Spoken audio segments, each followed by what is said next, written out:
Más ilustrísimas autoridades, señoras y señores, como presidente de Nueva Economía Forum, tengo el placer de darles de nuevo la bienvenida al Fórum Europa, la tribuna política que organizamos con la colaboración de Asisa, BETE y Red Eléctrica de España. Hoy tenemos el placer de recibir a don Juan Fernando López Aguilar, al que va a presentar el secretario de Estado para Europa, don Diego López Garrido. La tribuna es suya.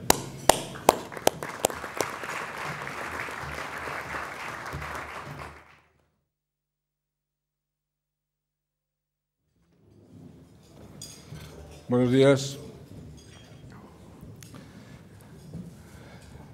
Va a ser difícil en estos días, en estas horas, resistirse a hacer comparaciones con lo que ha hecho la selección española de fútbol. Yo tampoco me voy a resistir a esa tentación, entre otras cosas porque hace solo realmente horas, como decía, aquí al lado, en la Plaza de Neptuno, pasaba la comitiva de la selección rodeada por decenas de miles de personas, realmente muy satisfechas con lo que había conseguido, ¿no? con esa Copa del Mundo tan trabajosamente conseguida, tan duramente conseguida, de una forma absolutamente épica. Bien, yo creo que a esta selección española se le puede atribuir, creo, algunas virtudes. Por ejemplo, es una selección joven que, a pesar de eso, ha sabido asumir importantísimas responsabilidades. No hay más que ver la reacción que ha tenido el pueblo español ante este acontecimiento deportivo para ver hasta qué punto tenía unas grandes responsabilidades esta selección, aunque sea algo que está vinculado al azar, al juego, como es el fútbol, ¿no? Es también un conjunto, un grupo que tiene, no cabe duda, un estilo propio, un estilo claramente creativo, nada que ver con otros estilos de juego sucio con los que hemos tenido que enfrentarnos hasta el último partido, y especialmente en el último partido en esta fase final de la Copa del Mundo, y ha demostrado una gran capacidad de liderazgo, por tanto, y también una selección, la española, que claramente tiene futuro porque tiene un proyecto, tiene una propuesta que hacer. Bien, pues todo eso a mí me recordaba a Juan Fernando López Aguilar, salvando las distancias, porque el fútbol tiene bastante menos que ver con la política de lo que se le atribuye. Juan Fernando López Aguilar es una persona que desde el principio, desde muy joven, ha asumido grandes responsabilidades.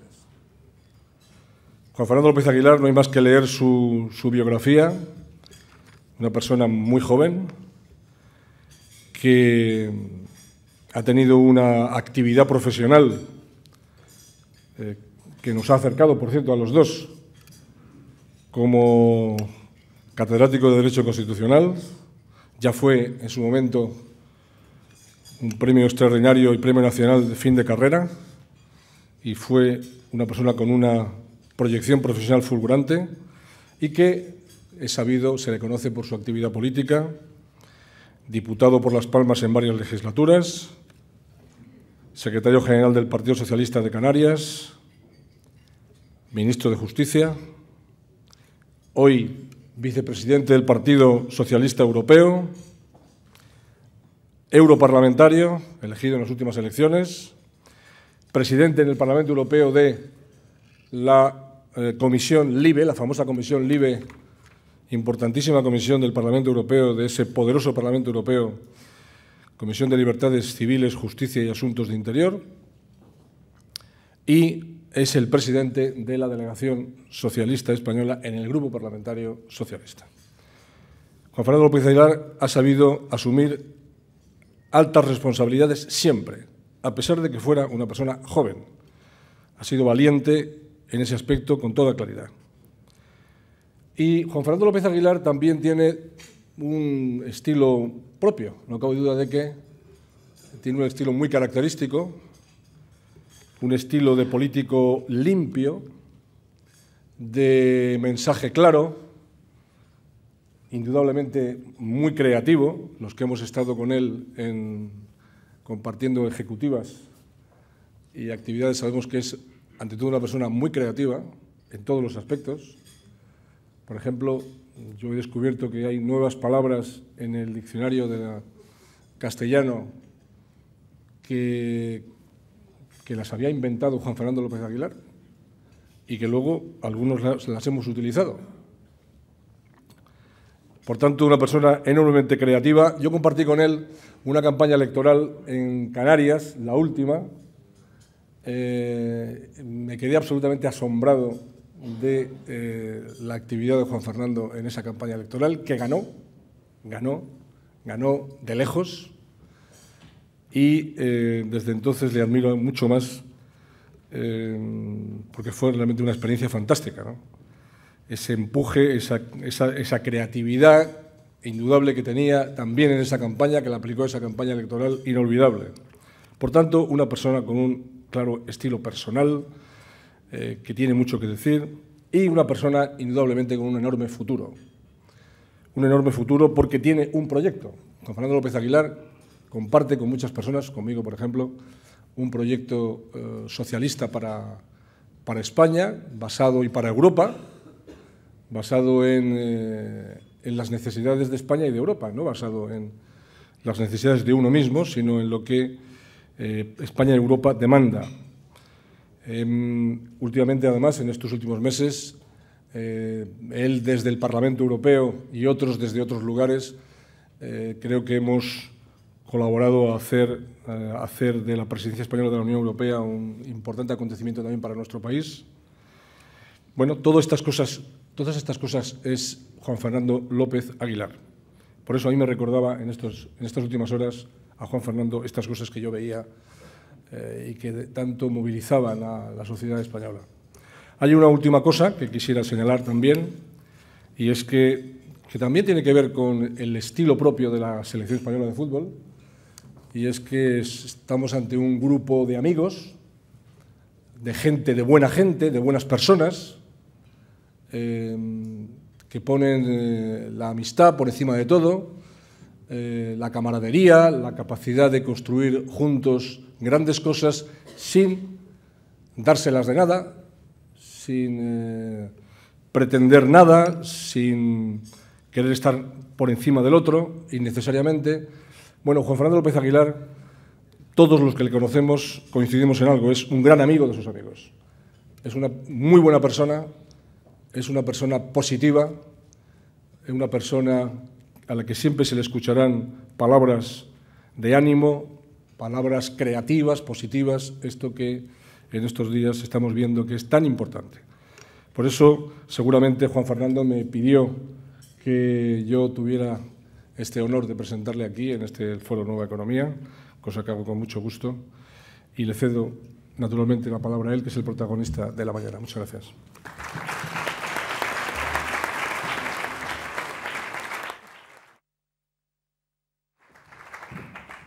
Muy buenos días.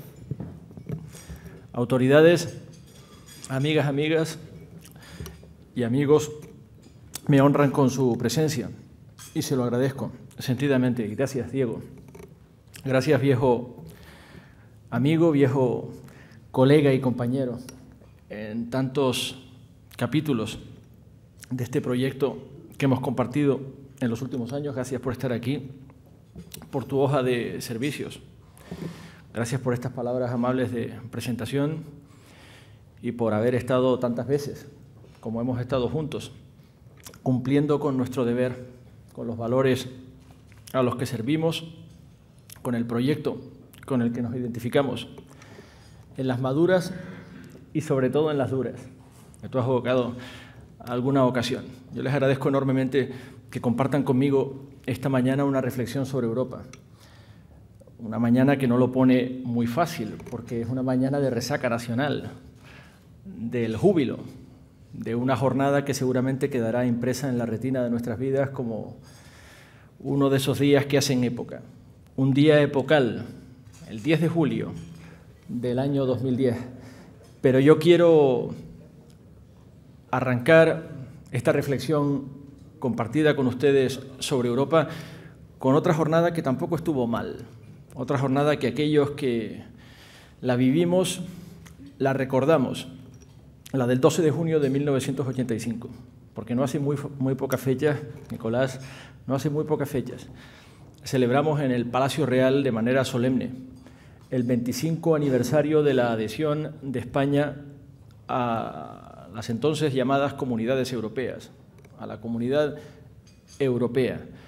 Y también ese, en su momento, fue el cumplimiento de un sueño intergeneracional. También ese fue el día de la realización de un sueño de largo aliento y de una gran reconciliación con muchas ambiciones que hasta entonces se habían visto postergadas o frustradas. El 12 de junio de 1985 emprendimos un camino conjunto en Europa y en el mundo.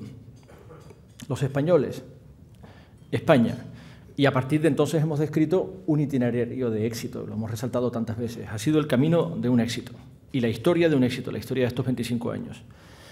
En estos 25 años nos hemos aproximado a lo que queríamos ser y por eso 25 años después todos coincidiremos. Hay aquí también un gran objeto de consenso nacional en que somos mejores de lo que fuimos, mejores de como éramos. Y en estos 25 años España ha podido ejercitar ese euroentusiasmo que abrazó en 1985, esa profesión de fe europea profunda y sincera. Y desde ese europeísmo hemos ejercido la presidencia española de la Unión Europea en 4 ocasiones. La primera en 1989, la segunda en 1995, la tercera en el 2002 y ahora acaba de ejercerla en el primer semestre de este año 2010. En todas las ocasiones España la ejerció con dedicación y con responsabilidad intensamente europeísta, pero también con resultados. Por tanto, yo quiero compartir con ustedes esta mañana una reflexión acerca de este europeísmo con resultados en un contexto, sin embargo, cualitativamente más difícil que ninguno anterior. Desde luego más difícil que ninguna de las otras 3 presidencias semestrales que hemos ejercitado con bien. El contexto seguramente más crítico que le haya tocado pasar a la Unión Europea desde su arranque en los años 50. Y quiero, aproximándome a ese contexto crítico y al balance de realizaciones, a mi juicio muy remarcable, de la presidencia española en este semestre, ofrecerles también una reflexión personal, no exenta de valoraciones críticas y autocrítica en lo que concierne al Parlamento Europeo y a la política europea en el momento presente. Por tanto, vaya por delante la clarificación de esa coordenada, a mi juicio la más difícil que nos ha tocado pasar. Esta coordenada de crisis, una crisis es siempre una situación grave y seria, de cambio abrupto, que nos pone a prueba y que habitualmente saca al mismo tiempo lo mejor y lo peor de nosotros mismos, a veces a partes iguales. Nos desafía y sin duda ninguna nos encontramos con una crisis sin precedentes. Arrancó siendo una crisis financiera, la famosa explosión de las hipotecas subprime en los Estados Unidos, para después, en la globalización, trascender a la economía real y poner de manifiesto una crisis económica real global, con un grave impacto social que ha recorrido Europa, como el espectro del que nos hablaba el famoso manifiesto escrito en 1848. Ha recorrido Europa ese espectro y ha destruido millones de puestos de trabajo, hasta sumar 25 millones de desempleados en la Unión Europea, casi 4 millones de ellos en nuestro país, cada uno de ellos nos duele. Por tanto, una crisis financiera y económica con un grave impacto social, pero también con un impacto político del que no me voy a sustraer a hablar porque se le subraya poco, porque esta crisis ha supuesto un deterioro profundo de la confianza de los europeos en las instituciones europeas y en el espacio público europeo, como no habíamos conocido. y además ha supuesto el alejamiento de muchos europeos de carne y hueso de las urnas. Y de ello se resiente el Parlamento Europeo del que formo parte desde el año 2009, desde la última elección. En esta 7ª legislatura tenemos un Parlamento Europeo que, como subrayaré, es el Parlamento Europeo más poderoso de la historia de la Unión Europea, el más poderoso de Europa y, sin embargo, el menos votado entre el censo electoral de los que tenían derecho a hacerlo, con una participación que apenas ha rayado el 40% del censo electoral de los ciudadanos que podían haber decidido, un Parlamento Europeo cuyas decisiones inciden en sus vidas como nunca antes lo había hecho ningún Parlamento Europeo. Hay, por tanto, también una afectación de la política, a la que voy a dedicar la última parte de mi intervención. Pero esta crisis severa, que es absolutamente real, requería respuestas. Y para ello hemos dispuesto, a partir del 1 de diciembre del año 2009, de una nueva herramienta, una nueva ordenación de reglas de juego. Finalmente ha entrado en vigor el Tratado de Lisboa, esa síntesis de una versión consolidada del Tratado de la Unión Europea, del Tratado de Funcionamiento de la Unión Europea y esa Carta Europea de los Derechos Fundamentales, que nos permite por fin pasar la página del modo de ser de Europa para ponernos a hablar de los asuntos que importan a los europeos. Entraba en vigor el Tratado de Lisboa y esta es la coordenada en la que España ha asumido la enorme responsabilidad de ponerse al frente de la presidencia rotatoria semestral de la Unión Europea en un contexto de dificultades sin precedentes. Y en ese contexto de dificultades sin precedentes, la agenda española ha sido ambiciosa, no podía dejar de serlo, intensamente europeísta y ha producido resultados. Ha sido explicada muchas veces y por eso yo voy a ofrecer sencillamente una pincelada muy sintética sobre esa agenda cuyo primer objetivo era ayudar al Tratado de Lisboa a aterrizar y ayudar a las nuevas instituciones, las instituciones de nuevo cuño contempladas en el Tratado de Lisboa, a despegar. Y eso lo ha hecho remarcablemente la presidencia española, sin dar codazos, sin empujar a nadie para salir en ninguna foto. Por el contrario, demostrando ese espíritu cooperativo y esa profesión de fe europeísta de la que surgen los mejores pasos y los mejores avances que los ciudadanos europeos tienen derecho a esperar de las instituciones europeas. El segundo objetivo era, evidentemente, hacer frente a la crisis. Y el tercero tenía un acento muy connotado con respecto de los valores que han inspirado al Gobierno de España los últimos 6 años, el Gobierno que preside José Luis Rodríguez Zapatero, la ciudadanía. Y por eso la agenda de la presidencia española se proponía, en primer lugar, que Lisboa tomase tierra y que la presidencia permanente del Consejo de la Unión Europea pudiese ocupar su espacio y desempeñarse. Que la alta representante para la política exterior y de seguridad común, una institución de nuevo cuño, como saben, a caballo en la Comisión y en el Consejo y al frente de una nueva estrategia para la construcción de una política exterior europea que sea globalmente relevante, pudiese poner en marcha esa puesta en común de las capacidades políticas y diplomáticas de lo que se ha denominado la Unión Europea como poder suave, no blando, sino como poder suave en el mundo, mucho más basado en la capacidad de persuasión y en la afirmación de valores que en el poderío militar. Y mancomunando esos esfuerzos, a través de la sinergia y del efecto multiplicador, ser mucho más significativos en el mundo, ser globalmente relevantes, a través de ese Servicio Europeo de Acción Exterior, cuyo acuerdo político con el Parlamento, desde el Consejo y la presidencia rotatoria, ha sido alcanzado no solamente en presidencia española, sino aquí en Madrid, en España, teniendo al frente a nuestro ministro de Asuntos Exteriores, Miguel Ángel Moratinos.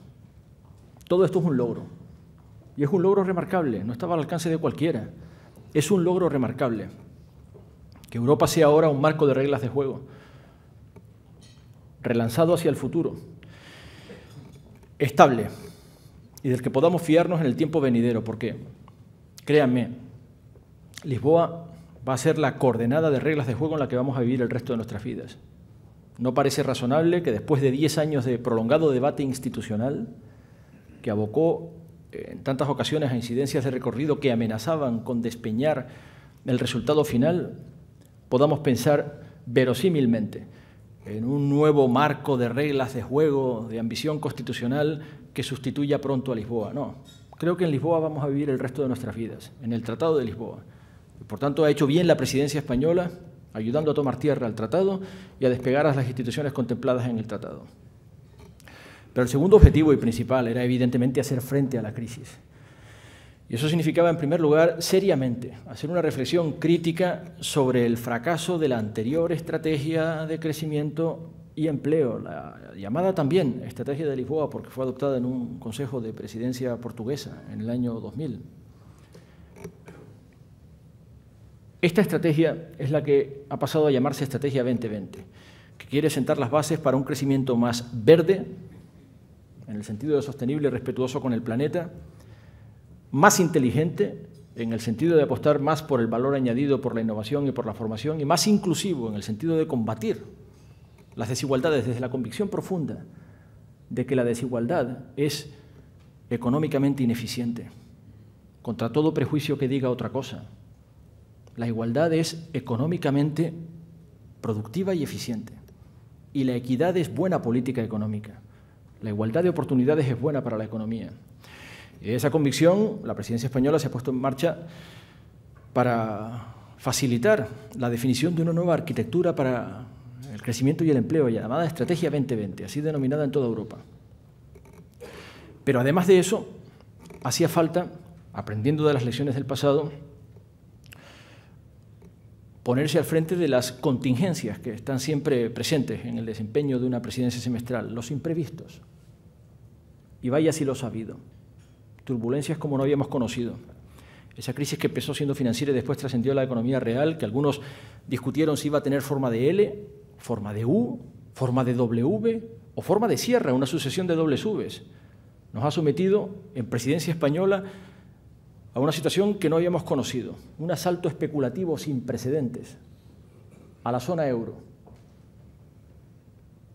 Algunos han argumentado que se ensañaba con los eslabones débiles de la zona euro. No nos engañemos. Venían a por todos nosotros y a por el euro. Y por tanto es muy bueno entender que defendiendo a Grecia frente al asalto especulativo a su deuda soberana o defendiendo a España, nos estamos defendiendo todos. Y por saber sobre todo y comunicar de manera muy enérgica que esos asaltos especulativos no son inocentes ni inocuos. No son inocentes porque son intencionados y no son inocuos porque hacen daño. Siendo falsos en sus premisas, son reales en sus consecuencias. Y en la medida en que encarezcan el coste presupuestario de la deuda soberana de España, empobrecen a los españoles, no a José Luis Rodríguez Zapatero y a su gobierno, al conjunto de los españoles. Y alguien sale ganando con eso.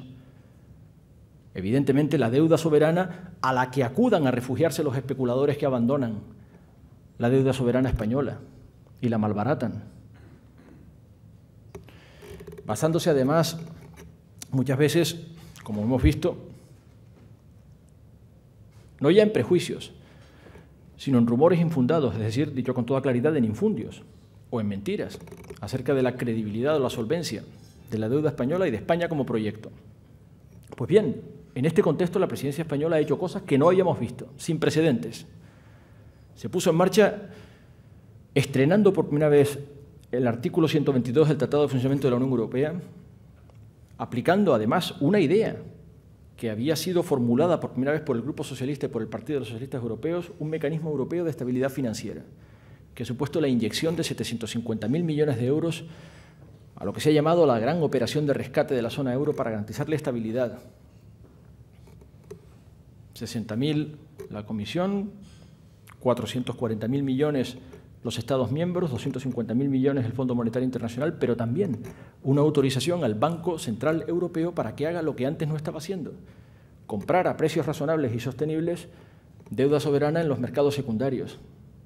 Esto, que se resume en 2 o 3 frases, significa un avance sensacional en el estado de cosas con el que arrancó la presidencia española de la Unión Europea y la adopción de decisiones que eran inimaginables, impensables en el momento de arranque de la presidencia europea y que sin embargo ya están en la hoja de resultados de la presidencia española de la Unión Europea.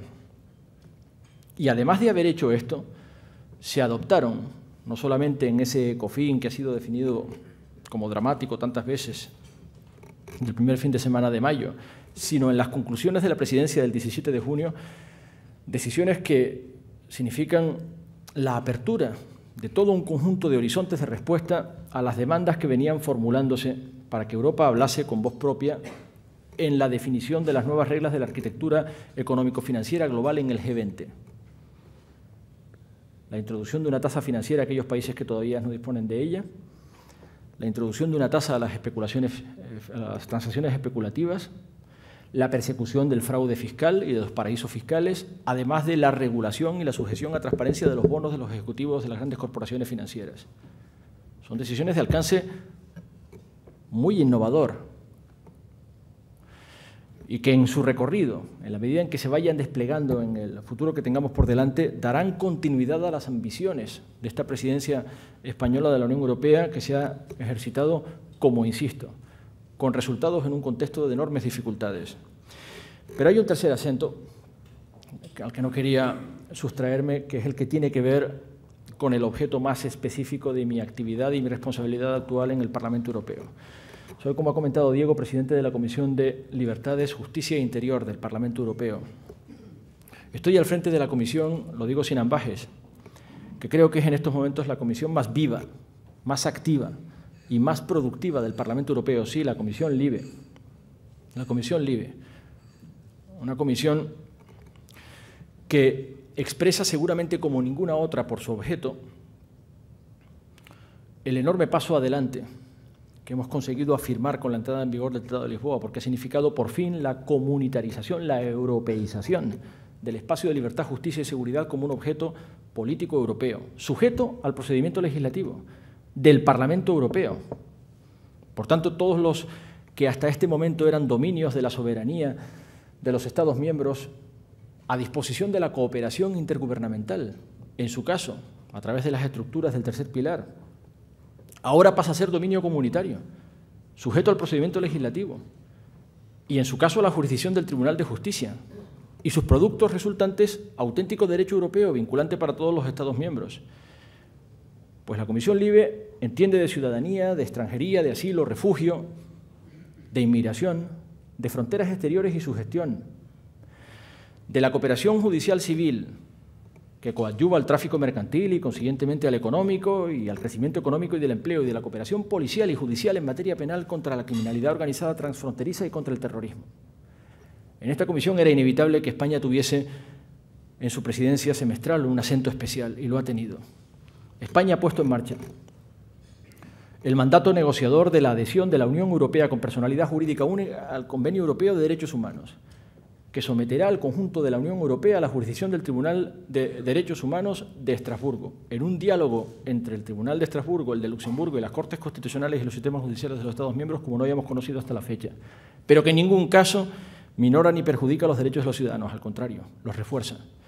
España ha puesto en marcha la iniciativa legislativa ciudadana, que aspira a movilizar a los ciudadanos con respecto de su capacidad de activar el procedimiento legislativo comunitario, el europeo, en los asuntos que les afectan y les importan.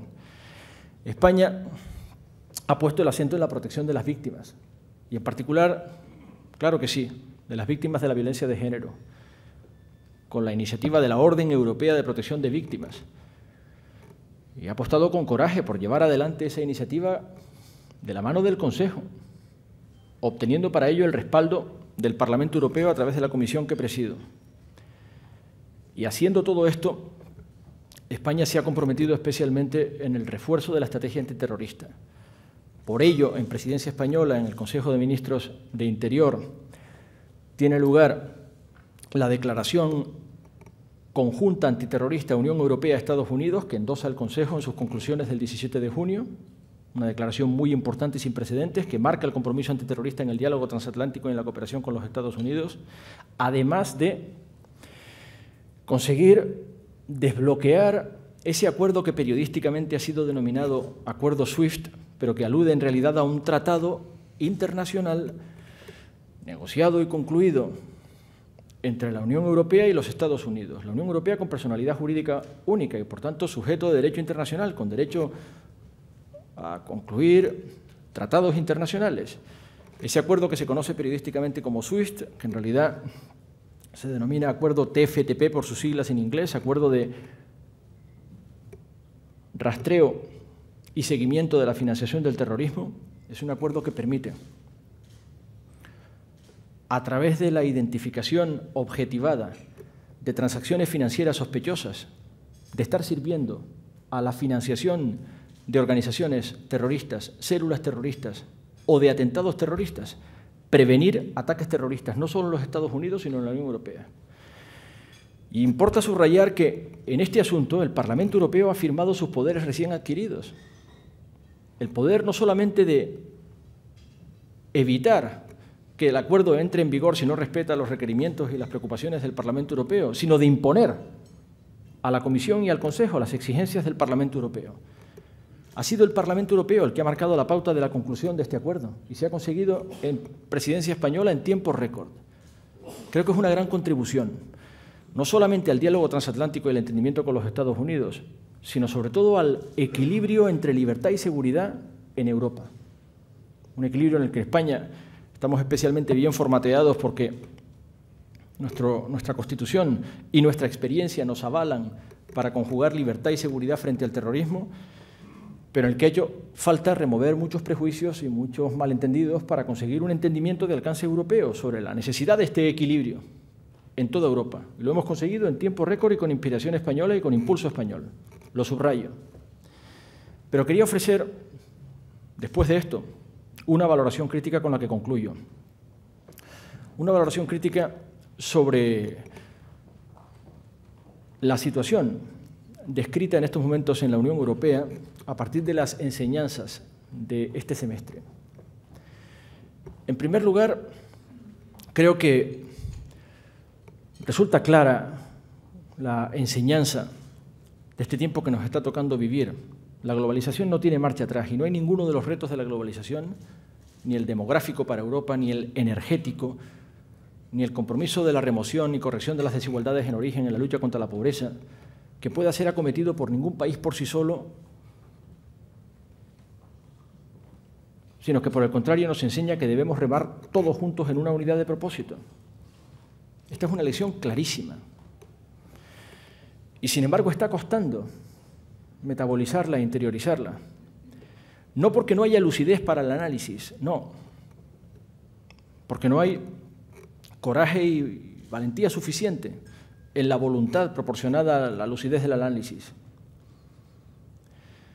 Creo, por tanto, que la primera lección es la evidencia de que necesitamos una Europa globalmente relevante.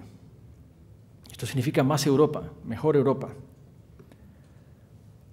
Ahí el Parlamento Europeo tiene una función que desempeñar como nunca antes, precisamente porque es la institución que sale más reforzada del Tratado de Lisboa, porque es la única institución directamente electiva de los ciudadanos europeos, 500 millones de ciudadanos que conservan su nacionalidad y, por tanto, son ciudadanos de los Estados miembros y, por serlo, son ciudadanos europeos.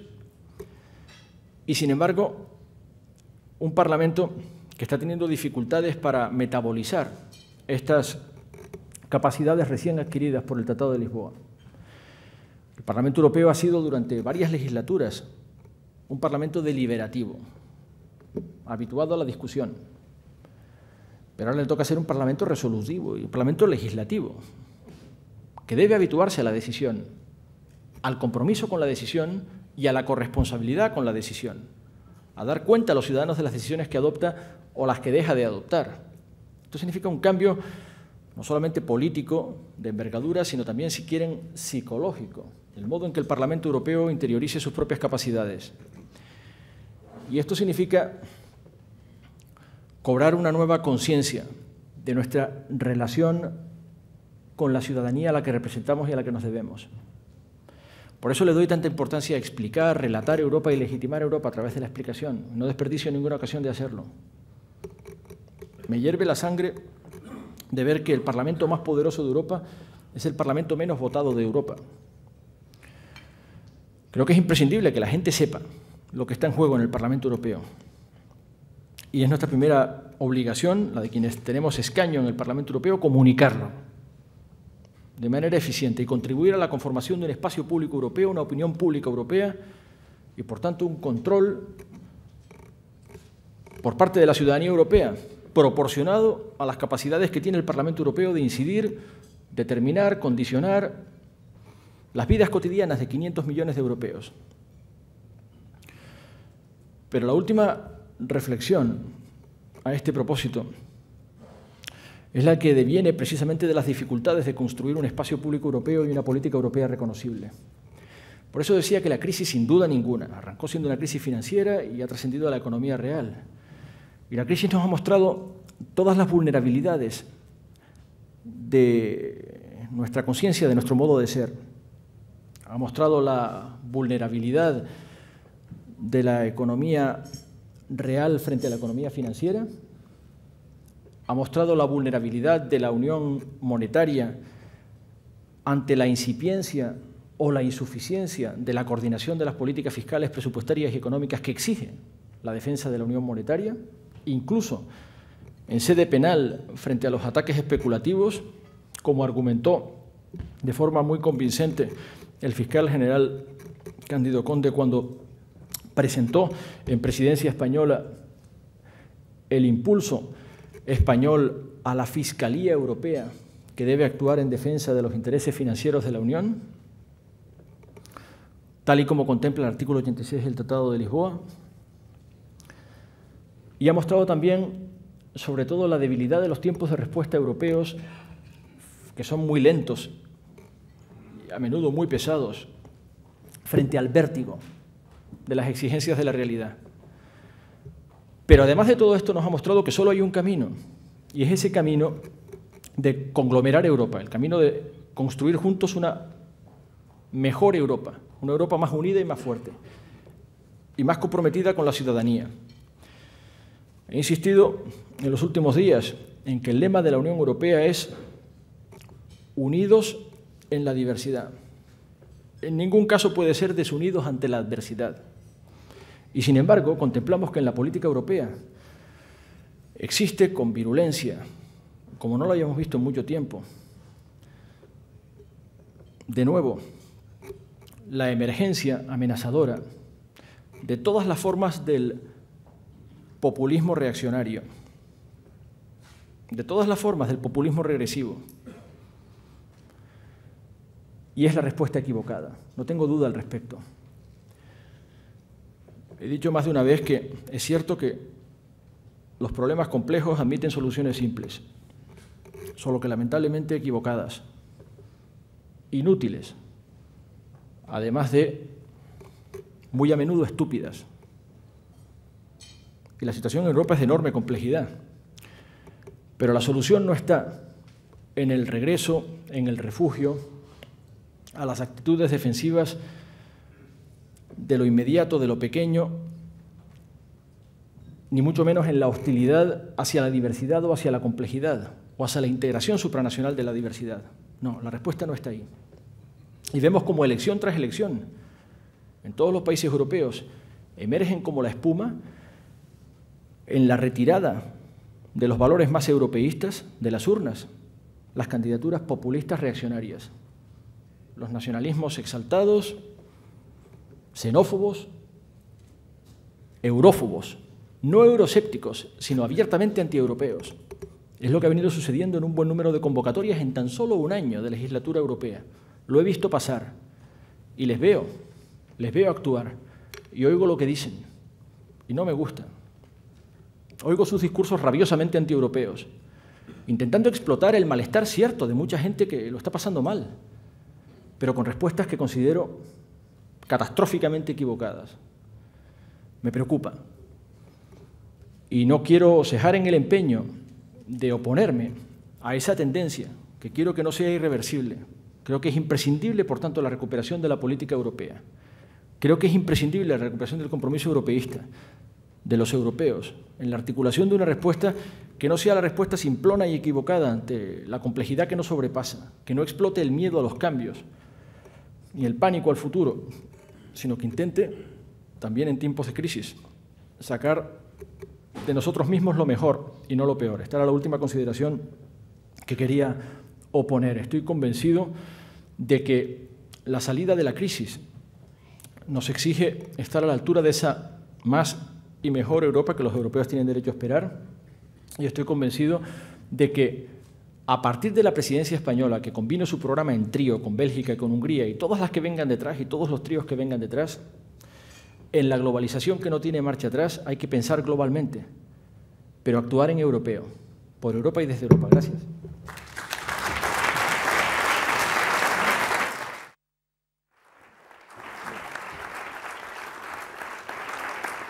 Muchas gracias, Juan Fernando. Muchas gracias, Diego, por presentarle. El moderador del coloquio de hoy será de nuevo don Antonio San José, director de Cara a Cara en CNN Plus. Muchas gracias, José Luis. Muy buenos días a todos. Señor López Aguilar, hemos comenzado este desayuno hablando de fútbol, hablando de la resaca de la marea roja, que está tan presente en nuestras vidas. La primera cuestión es, ¿qué enseñanzas políticas cabría extraer del comportamiento y del juego de la selección española? ¿Y quién es el Vicente del Bosque en la política de este país? No voy a competir en ingenio con los muchos campeones del ingenio que han acompañado a La Roja como campeona del mundo en fútbol, porque estos días se ha hablado mucho de eso. Y yo no soy ninguna autoridad, solo puedo admirar el esfuerzo. Venga o no coronado por el éxito. Me alegro del éxito, pero admiro mucho el esfuerzo.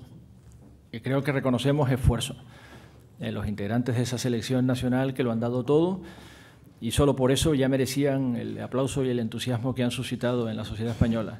Hay unas cuantas lecciones, creo que estos días son de circulación general, incluso para alguien, lo confieso, que no ha sido nunca un fanático del fútbol, me ha sido imposible sustraerme al conocimiento de esas lecciones de alcance general.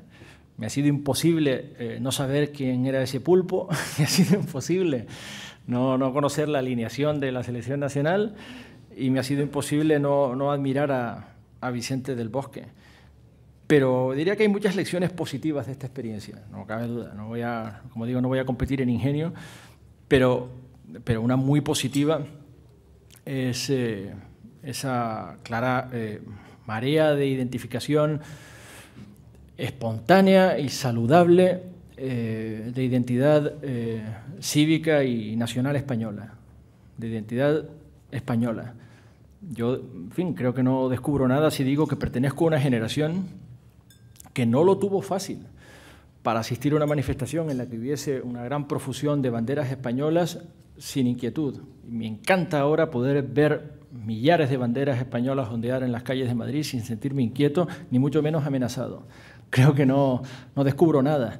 A todo el que tenga un poco de memoria, a todo el que tenga cierta edad, sabrá perfectamente que cuando yo era estudiante y veía una manifestación con banderas españolas, yo sabía que venían a por mí. Sí, creo que ahora resulta realmente fantástico.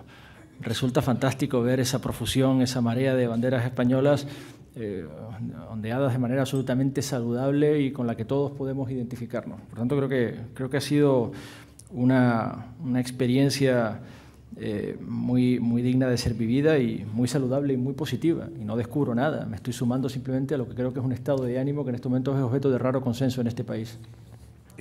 ¿Cómo juzga las intervenciones de los diputados del Partido Popular, Jaime Mayor Oreja y Luis de Grandes, en el resumen que hizo en el Parlamento Europeo el presidente Zapatero de la presidencia española? Creo que la respuesta es muy fácil. ¿Alguien imagina a un diputado socialista interviniendo en ese tono en el balance de semestre de la presidencia española de la Unión Europea cuando la ejerció José María Aznar como presidente del Gobierno en 2002? Nadie lo imagina, nadie se lo hubiera perdonado, nadie se lo hubiera disculpado a un eurodiputado socialista. Llevar un agreste debate hispano-español en claves hispano-españolas al Parlamento Europeo, con mal tono y con argumentos falsables, falsos de toda falsedad. Lo he dicho más de una vez, José Luis Rodríguez Zapatero no ha ejercido la presidencia de la Unión Europea en este semestre por osadía. La ha ejercido porque le tocaba, y la ha ejercido con dignidad y con responsabilidad. Y una vez más subrayo que la intervención del presidente en su réplica fue mucho más amable y de mayor altura que las invectivas de que fue objeto. Todas las invectivas en español en el Parlamento Europeo, perfectamente innecesarias a la hora de trasladar una imagen de que este es un país que tiene un proyecto y que tiene una unidad de propósito cuando se trata de asuntos supranacionales y cuando se trata de afirmarse en su estatura europea, que ya la tiene. Yo creo que la marca España, la imagen de España es sólida y el prestigio de España es sólido. Deberíamos creérnoslo y deberíamos afirmarlo todos y deberíamos defenderlo todos. Porque tengo absolutamente claro que cuando en el Parlamento Europeo cuestionas la marca España o la imagen o la solidez de España, no le estás haciendo daño al presidente del Gobierno, José Luis Rodríguez Zapatero, como algunos puedan pensar de manera superficial o irresponsable. Estás haciendo daño claramente a la visibilidad de nuestro país en un espacio en el que necesitamos afirmarnos con mayor solidez y con argumentos menos ramplones de los que se escucharon en las investigaciones contra Zapatero. ¿No cree que se echa de menos a Javier Solana en la política exterior de la Unión Europea en estos momentos? Javier Solana es un grande entre grandes, un peso pesado, un gigante de paso firme. Y así es reconocido. No creo que se le haya desaprovechado, porque tiene una hoja de servicios muy prolongada. Estuvo más de 10 años al frente de la diplomacia europea, después de haber estado al frente de la Secretaría General de la OTAN, nada menos, el Tratado del Atlántico Norte, y después de haber sido ministro de Asuntos Exteriores español. Por tanto, no creo que esta sociedad se pueda reprochar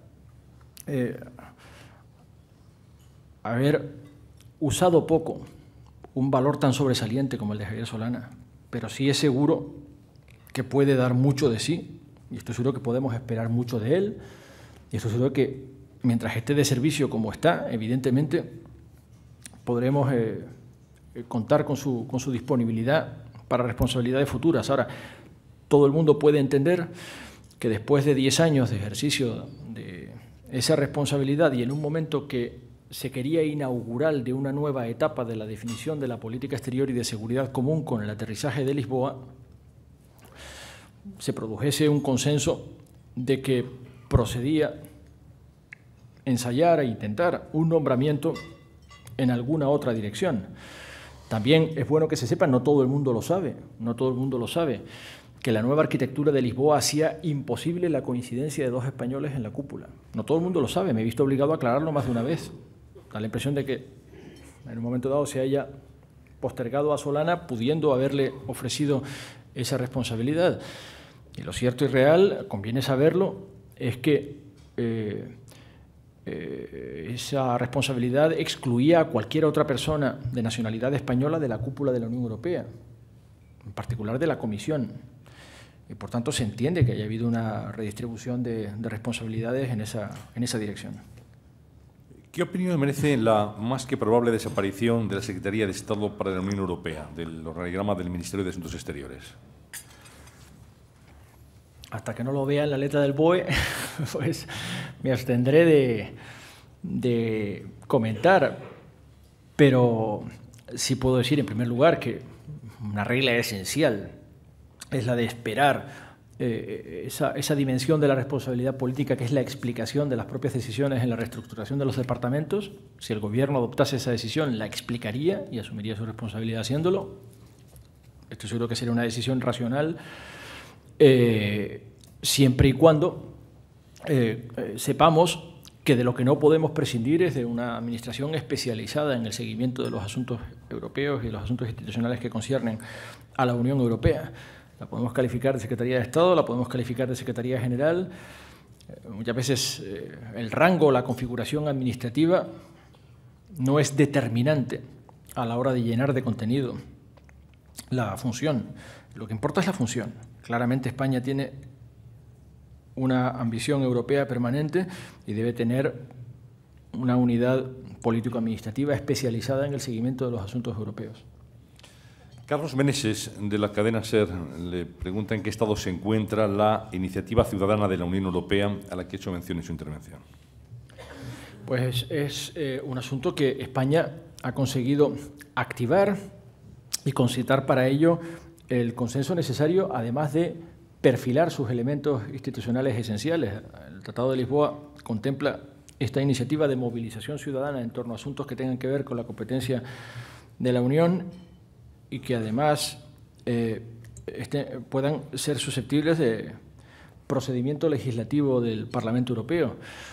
Y España ha conseguido no solamente ponerlo en la agenda, no solamente darle importancia como elemento dinamizador y promotor de iniciativa por parte de la ciudadanía en los asuntos que son competencia de la Unión Europea, sino además perfilarlo, poniéndolo a disposición, cuando se habla de un número significativo de países, de 9 países, 1 millón de firmas, en modo que el procedimiento esperablemente en la agenda del trío de presidencias con Bélgica y con Hungría pueda ser completado. Y a mi juicio eso será una gran consecución legitimadora de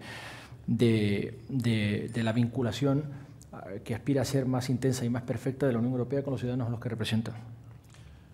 ¿Va a ser posible la modificación de la posición común de la Unión Europea ante Cuba? Se ha discutido mucho sobre esto, ¿verdad? Se ha hablado mucho sobre esto. Apoyo el enfoque del ministro de Exteriores del Gobierno de España, Miguel Ángel Moratinos, cuando señala que lo realmente importante en la política y en particular en la diplomacia son los resultados, no las buenas intenciones.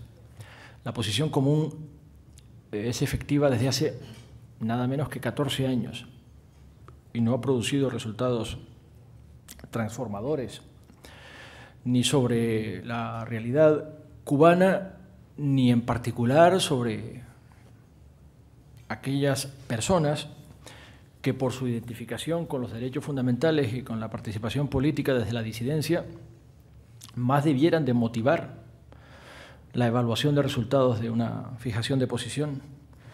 Y sin embargo, la diplomacia de Miguel Ángel Moratinos sí ha producido resultados. Eso, lo he dicho más de una vez, no absuelve a Cuba, no la absuelve. En Cuba hay una esencia de libertades no solamente deplorable, sino que en términos políticos plantea una cuenta a una Unión Europea profundamente identificada con valores, con derechos y con libertades. La Unión Europea no se ha hecho ni con el euro ni con el mercado interior, sino con ciudadanía. Y tiene que ser un compromiso permanente de su diplomacia. Las cláusulas de derechos humanos y libertades son cláusulas vertebrales de la política exterior de la Unión Europea y de sus acuerdos internacionales. Por tanto, sostengo que la diplomacia que ha sostenido Miguel Ángel Moratinos merece resultados ha obtenido resultados y, por tanto, merece apoyo, sin que eso nos permita pasar la página con respecto de la necesaria transición de Cuba hacia un régimen pleno de libertades. He sabido que la política exterior y de seguridad común se caracteriza por la regla de la unanimidad, incluso después del Tratado de Lisboa. Y he sabido que en 1996 Europa era una unión a 15. En 2010 es una unión a 27. Conseguir la unanimidad es seguramente más difícil. Eso no ha desmotivado a Miguel Ángel Moratinos para llevar adelante con mucho coraje y determinación no solamente su argumentación, sino la política en la que cree. También desde la cadena SER le preguntan si cree que desde Alemania se ha intentado desestabilizar a España durante su presidencia. Bueno, cuando hablamos de Alemania no podemos hacer una especie de impostación general. No, es claro que desde instancias alemanas, radicadas en Alemania, se han propalado rumores que, siendo falsos en sus premisas, como antes señalé, han producido consecuencias reales y tenemos que estar muy prevenidos frente a eso. Y es bueno que sepamos por qué.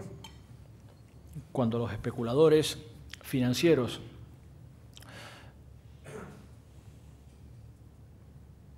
abandonan la deuda soberana española en los mercados, eso produce un efecto real, que es el encarecimiento de la colocación de nuestros bonos en los mercados. Esos mercados financieros se redireccionan, porque el dinero no se crea ni se destruye, solo cambia de lugar, se mueve, como la energía, ni se crea ni se destruye, cambia de bolsillo. Esos bonos españoles abandonados a su suerte en los mercados encarecen los bonos alemanes y, por tanto, aligeran la carga presupuestaria de la deuda alemana. Y es bueno saber que España no tiene un problema de deuda insoportable, de deuda pública insoportable. Podríamos matizadamente razonar que tiene un problema de deuda preocupante en la medida en que incorporemos el endeudamiento privado, que nos obliga, como lección de esta crisis, a orientar desde los poderes públicos a la ciudadanía a un consumo y a un endeudamiento más responsable del que hemos practicado en el pasado. Y no solo desde los poderes públicos, también desde las instituciones financieras, porque de las instituciones financieras se ha invitado e incitado abundantemente al endeudamiento irresponsable de la ciudadanía española hasta que ha llegado el colapso, con un gravísimo quebranto de las situaciones individuales de millones de españoles de carne y hueso. Pero la deuda de España no es una deuda llamativamente alta. Al contrario, hemos subrayado muy a menudo en este debate que es 20 puntos inferior a la media europea. Necesito de nuevo recordar que la deuda italiana duplica a la española, que la deuda griega duplica a la española, que la deuda belga duplica a la española, que la mayor parte de las economías que consideramos prestigiosas y sólidas de nuestro entorno han exhibido durante los últimos años no solamente deudas públicas sobre el Producto Interior Bruto superiores a la española, sino una gestión presupuestaria mucho menos aseada y eficiente de la que ha exhibido el Gobierno de España durante los años en que ha sido presidente José Luis Rodríguez Zapatero, que ha liquidado con superávit cada uno de los ejercicios presupuestarios de la anterior legislatura. Pues evidentemente no necesito subrayarlo. Pero lo que está claro es que esos asaltos especulativos no han sido ni inocentes ni inocuos, han tenido como intención precisamente el beneficiar a Alemania y perjudicar a España. Han tenido como intención perjudicar a España, y hay que saberlo. Y creo que no forma parte del guión de la defensa de los intereses generales de los españoles refocilarse ante esa evidencia. Por el contrario, creo que forma parte del guión de servicio a los intereses generales denunciar esas pulsiones especulativas malintencionadas con efectos reales muy perjudiciales para España y para los españoles. Por eso creo que, imagino, habrá que denunciar a aquellos que desde España dan la impresión de complacerse ante esa secuencia como si le hiciera daño a Zapatero, porque nos hace daño a todos los españoles. La carga presupuestaria de la deuda está estimada en estos momentos en el entorno de los 28.000 millones de euros.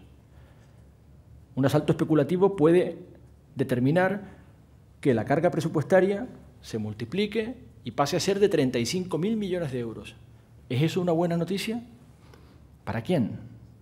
¿Es una buena noticia para el PP o para Mariano Rajoy? A mí me parece que no. Es una pésima noticia. Es una pésima noticia que tengamos que pagar 7.000 millones de euros más porque nos cuesta más colocar nuestra deuda en los mercados. Imagino que será una buena noticia que el coste de nuestra deuda esté proporcionado a la solidez y a la credibilidad de nuestra economía, que tenemos la obligación de defender todos, en lugar de ir por ahí diciendo que nuestra economía se hunde. Imagino que eso forma parte de nuestras obligaciones para con el interés general de España y los españoles. Y creo que forma parte de nuestras obligaciones no ocultar esos aspectos de la realidad, aunque sean ingratos. No estoy señalando, como puede imaginar, al gobierno alemán, ¿verdad? Pero sí estoy diciendo que desde instancias alemanas se han propalado esos rumores que beneficiaban la deuda alemana y perjudicaban a la española. Más preguntas. Luis Losada, de Intereconomía. Dice, la comisaria Reding y la Comisión han criticado al Gobierno español por tratar de utilizar a la Unión Europea para fines nacionales e ideológicos para la agenda feminista del Gobierno en la presidencia europea. ¿Se puede seguir hablando del éxito del semestre? Tanto se puede seguir hablando que al final quien impuso su criterio y su determinación para con la protección de las víctimas del delito y en particular de las víctimas de la violencia de género fue la presidencia española de la mano de una mayoría cualificada en el Consejo. Por tanto, la decisión prosperó, por algo será. La decisión prosperó, por algo será. Y además lo hizo con el aval de los informes del Servicio Jurídico del Consejo y del Parlamento Europeo, y con el aval y el apoyo del Parlamento Europeo. Sí creo que tenemos que acostumbrarnos a que el Tratado de Lisboa tenga un efecto poco conocido pero muy real, y es el efecto de la multiplicación de los escenarios de fricción institucional o de conflicto. Hay que saber asimilarlo. Yo soy consciente de que el Tratado de Lisboa fue publicitado, si se quiere, vendido a la opinión pública de los Estados miembros como una simplificación de las reglas de juego. La realidad es otra. La realidad es que eleva mucho el listón de la exigencia de la cooperación interinstitucional y de la colaboración entre instituciones, y en ese sentido claramente nos complica la vida. Y nos obliga a una colaboración mucho más exigente, mucho más autoexigente entre las distintas instituciones para conseguir resultados, entre ellas el Parlamento Europeo, el Consejo y la Comisión. A mí me parece que forma parte, de algún modo, de una patología infantil de esta etapa de aterrizaje y primera experiencia del Tratado de Lisboa, el que existan fricciones institucionales con cierta frecuencia. Ese no ha sido el único caso. Pero lo que subrayo, si usted me pregunta por el éxito en ese sentido y a ese propósito de la presidencia española, lo esencial es que ahí fue la presidencia española la que consiguió sacar adelante su propósito con una mayoría cualificada en el Consejo. Una pregunta de BO7. Dice, ha hablado de lo que está en juego en el Parlamento Europeo. ¿Qué está en juego, a su juicio, en la política de mañana, a partir de mañana, en el debate sobre el Estado de la Nación?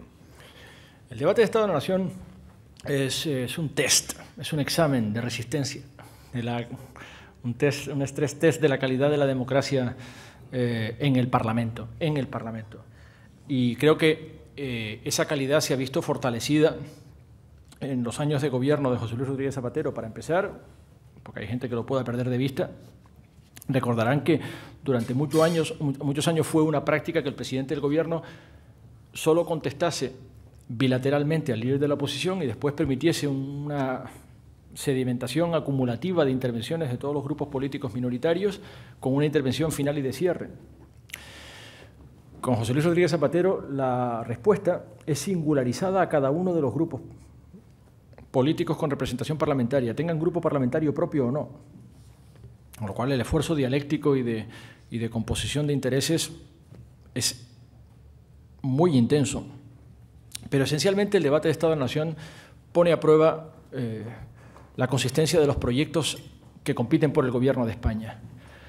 Y yo veo un proyecto de gobierno para este país, veo un proyecto para este país. Es el proyecto que defiende y propugna el Gobierno que preside José Luis Rodríguez Zapatero, haciendo frente a las dificultades, impulsando las reformas no ya necesarias, sino ineludibles, por dolorosas que puedan resultar en el corto recorrido, en el corto plazo, e intentando extraer las lecciones necesarias de la crisis para proponer un nuevo modelo de crecimiento que resulte más confiable y sostenible que el que hemos practicado entre el año 1994 y el año 2007-2008. Ese proyecto político lo veo, pero no veo un proyecto político alternativo reconocible en sus propuestas. Y mira que ya va sumando años como líder de la oposición al frente del Partido Popular Mariano Rajoy. Mira que ha tenido oportunidades y nunca ha desperdiciado ninguna buena oportunidad de desperdiciar una oportunidad. Mira que va sumando años y no le hemos escuchado una sola respuesta, no ya digamos o poner ninguna esperanza frente a la crisis. Toda su estrategia, creo que está muy claramente revelada desde hace tiempo, consiste en explotar el malestar de los españoles y esperar que el Gobierno le caiga encima a base de explotar el mal humor de los españoles, el malestar de los españoles. Yo no creo que esa sea una base para merecer el Gobierno de España. Es cierto, hay unas reglas a estas alturas de la democracia, es decir, más de 30 años de consolidación de la democracia, hay algunas reglas que están a la vista de todos. Es cierto que las elecciones las pierden más los gobiernos que las gana la oposición, se dice muy a menudo, pero imagino que habrá que añadir inmediatamente que una regla imprescindible es que haya una oposición en disposición de merecerlo, y yo no la veo. No veo una oposición en este país en disposición de merecer el Gobierno de España. Hace muy pocas fechas, es posible que en esta misma tribuna, vi que con gran expectación Mariano Rajoy convocaba a la élite económica y empresarial española para, por fin, exponer sus alternativas económicas. Y me pareció un asombroso recital de banalidades, un asombroso recital de lugares comunes. Escuché hablar de reducir duplicidades en la administración, Le escuché hablar de reformar la educación, de acabar con el gasto inútil, de acabar con el gasto superfluo. Le escuché hablar de una nueva dimensión del Estado de las autonomías, que redujese las duplicidades administrativas y redujese los costes administrativos para la constitución de empresas. Lugares comunes. ¿Quién puede aquí no coincidir con ese recital de lugares comunes absolutamente vacíos de contenido? No es lo que se espera de un líder de la oposición, de la persona que aspira a presidir el gobierno de España. Yo le he visto muchas veces explotar el malestar de los españoles. No le he visto nunca oponer una alternativa que merezca ilusión ni confianza. No le he visto nunca suscitar esperanza en los españoles. Y además creo que él mismo ha renunciado a ello y se le nota. Creo que su propia actitud denota que ha renunciado a ilusionar a millones de españoles, que está esperando exclusivamente que el gobierno le caiga encima como consecuencia de un malestar sostenido.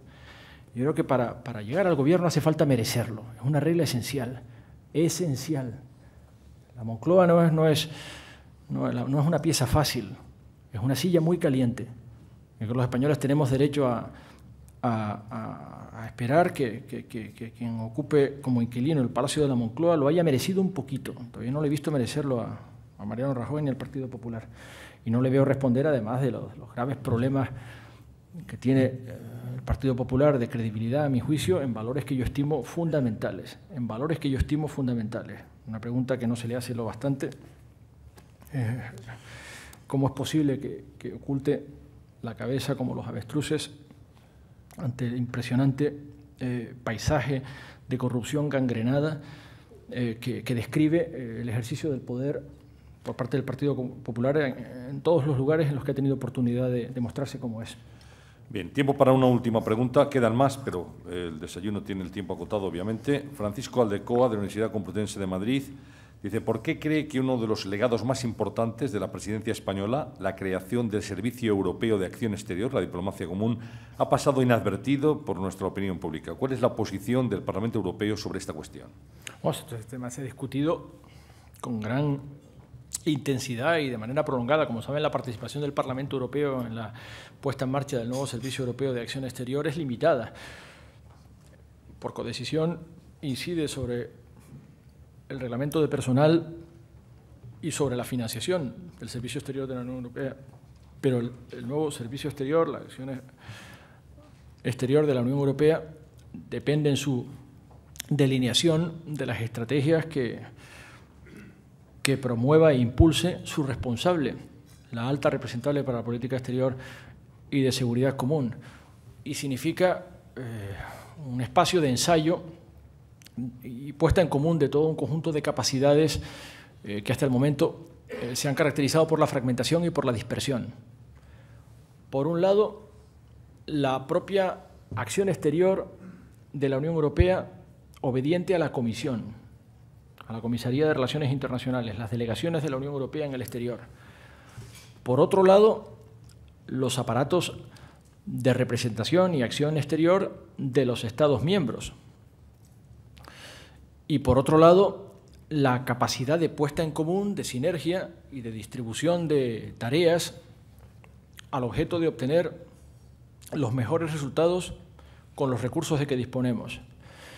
De modo que el despliegue del nuevo Servicio Europeo de Acción Exterior no va a suponer la anulación ni la desaparición de la diplomacia de los Estados miembros, pero sí debiera de tener un impacto en su redimensionamiento y en la orientación de sus prioridades, de modo que cada uno de los países sepa elegir mejor dónde merece la pena desplegar recursos propios, priorizar y marcar un acento propio compatible y conjugado con el que represente a partir de ahora la acción exterior de la Unión Europea. De lo que sí estoy convencido de que ese es el rumbo y esa es la dirección correcta en política exterior y en política de seguridad.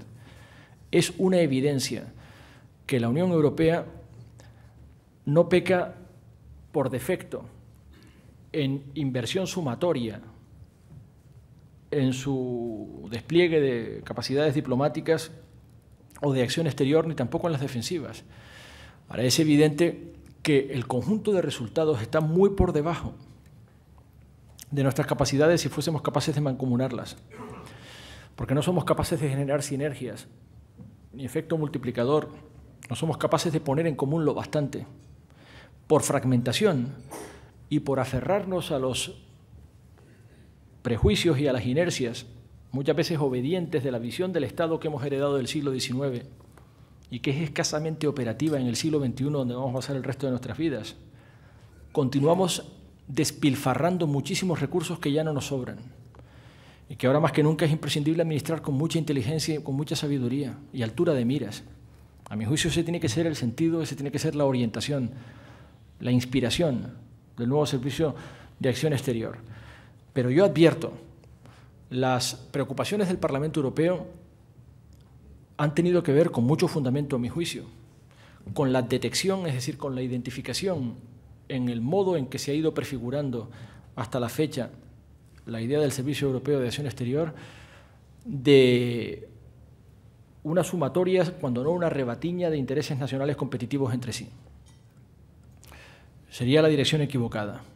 El Parlamento Europeo ha visto con preocupación las señales en esa dirección, de que los Estados miembros estén pensando en ver qué espacios de poder pueden ocupar en la configuración y el despliegue del servicio exterior y qué beneficios para sus respectivas políticas domésticas pueden obtener a partir de la configuración del Servicio Europeo de Acción Exterior. Esa sería la dirección equivocada y la preocupación del Parlamento Europeo ha estado esencialmente en la identificación de esas pulsiones y en su denuncia y corrección para que caminemos en la dirección correcta, pongamos en común capacidades. No van a disolver a los Estados miembros, porque la Unión Europea no ha disuelto a los Estados miembros, ni la ciudadanía europea nos disuelve como ciudadanos de los Estados miembros. Pero seamos conscientes de que tenemos ahora más necesidad que nunca de acertar en la administración de los recursos escasos de que disponemos para ser globalmente relevantes ahora que es más necesario que nunca. Muy bien, pues voy a dar la palabra a don Manuel Barbón para que cierre este acto en nombre de los patrocinadores del mismo. Buenos días a todos. En nombre de los patrocinadores, agradeceros su asistencia a este desayuno y felicitar a don Juan Fernando López Aguilar por su brillante intervención. Muchas gracias.